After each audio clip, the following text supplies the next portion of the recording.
लालची सास और चंट बहू। मीरा की सास कमला एक दिन अपनी सहेली सुमन से कहती है कि उसने अपने बेटे रमन की शादी करके लाखों का नुकसान कर लिया। कमला जी ऐसा क्यों कहती हो? भला मीरा में क्या बुराई है? अरे सुमन बहन, क्या बताऊं, इस मीरा ने तो मेरी नाक में दम कर रखा है। ना ही घर का कोई काम करती है और ना ही बाहर कमाने जाती है। अरे भला फ्री की रोटियां तोड़ने के लिए इसे लेकर आई थी क्या मैं? अरे जी आजकल तो ऐसा ही हाल है सबका। दहेज में एक गाड़ी क्या ले आती है कि बस सर पर बैठ के तांडव करने लगती है। मेरी बहू मीरा तो दहेज में एक फूटी कोड़ी भी नहीं लाई, फिर भी रोज महारानी मुझे उंगली पर नचाती है। जी फिर तो बहुत गलत बात है। तुम्हारी भी गलती है, बिना दहेज के ब्याह किया ही क्यों? अरे मैं तो अच्छा और बहुत दहेज लेती, आखिर मेरा बेटा इंजीनियर है। पर तेरे जीजा जी दहेज के खिलाफ है ना। बेकार कॉलेज के प्रोफेसर, अरे दुनियादारी की समझ ही नहीं है, बस अपने किताबों की दुनिया में ही रहते हैं। अरे जी अभी भी कुछ नहीं बिगड़ा, थोड़ा काम में लगाओ, खुद दहेज चल के आएगा।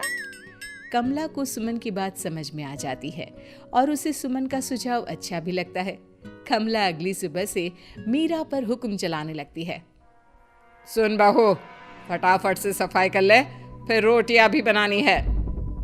सासू माँ, सब मैं ही करूंगी क्या?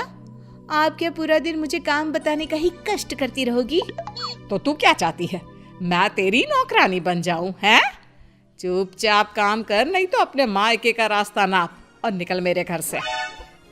मीरा अपनी सास की धमकी सुन के थोड़ा डर जाती है।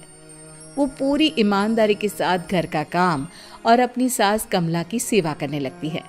ये सब देखकर कमला बहुत खुश होती है, पर थोड़ी निराश भी होती है, क्योंकि जैसा वो चाहती थी वैसा कुछ अभी तक तो हुआ नहीं था। कमला अपनी बहू मीरा को और काम बताने लगती है।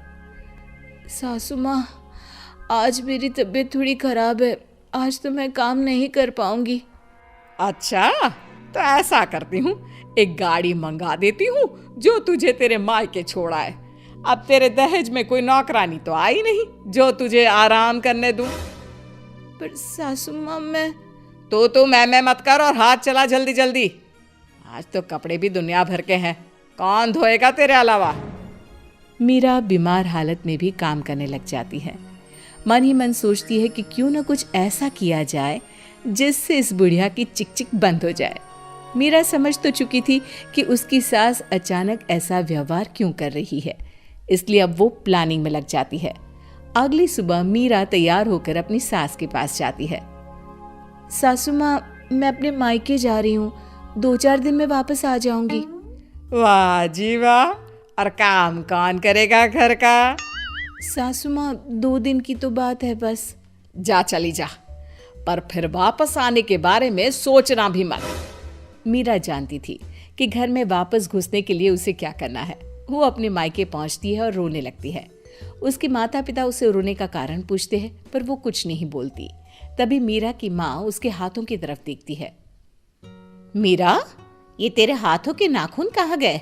तुझे तो नाखून बड़े करने का बड़ा शौक है ना?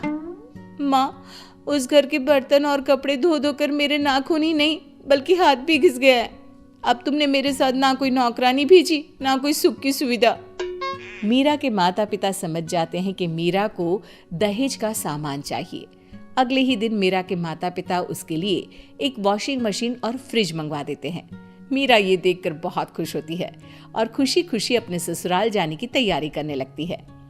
मीरा जब अपने ससुराल पहुंचती है तो उसकी सास उसे देखकर बहुत खुश होती है। अरे मेरी प्यारी बहू, आ गई तू? और ये फ्रिज, वॉशिंग मशीन, अरे भाई इन सब की क्या जरूरत है?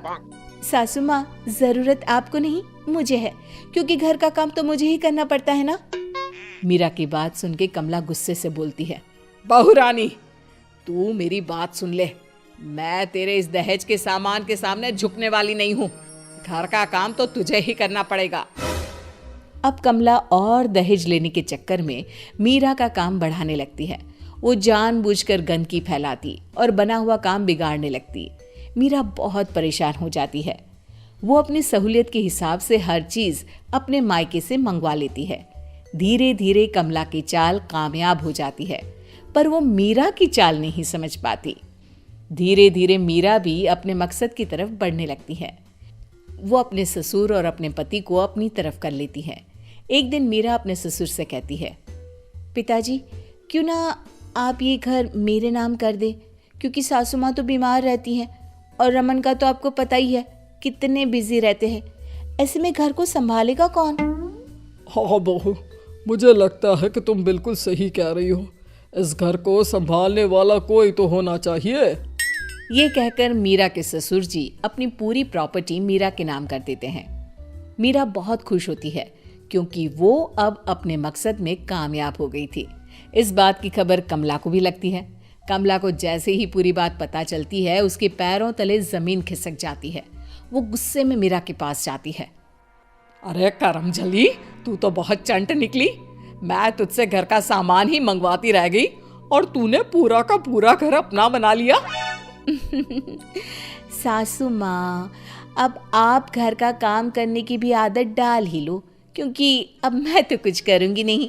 और हाँ, अगर आपने काम करने में आनाकानी की तो इस उम्र में मायके नहीं बल्कि बुजुर्गों के आश्रम भेज दूंगी। मीरा की बात सुनकर कमला बहुत दुखी होती है। वो अपनी सहेली सुमन के पास जाती है और उसे सारी बात बताती है। अरे सुमन, मैंने तो लालच में आके अपने ही पैर पर कुल्हाड़ी मार दी। काश मैं तेरी बात मानती ही नहीं तो आज ये मेरी दशा नहीं होती। वाह जीजी, उल्टा चोर कोतवाल को डांटे। मैंने तो सिर्फ काम करवाने की सलाह दी थी, पर तुम तो बेचारी मीरा को परेशान करने लग गई। अब भरो अपने किए के फल। और वैसे भी ना, एक दिन तो ऊंट पहाड़ के नीचे आ ही जाता है। सुमन की बातें सुनकर कमला अपने घर वापस चली जाती है और अपनी बहू मीरा को पूरी बात बताती है कि कैसे सुमन ने उसे उल्टी सलाह देके अपना पल्ला साफ कर लिया। कमला अपनी बहू से माफ़ी मांगती है। नहीं सासू माँ, आपको अपनी गलती का एहसास हो गया, मेरे लिए वही बहुत है। मुझे भी घर पर कोई राजबाज नहीं करना, बस प्यार और साथ मिले उतना ही बहुत है। अब सास बहू मिलजुल के एक साथ प्यार से रहने लगती हैं और दोनों घर के काम भी मिल बांट के करने लगती है।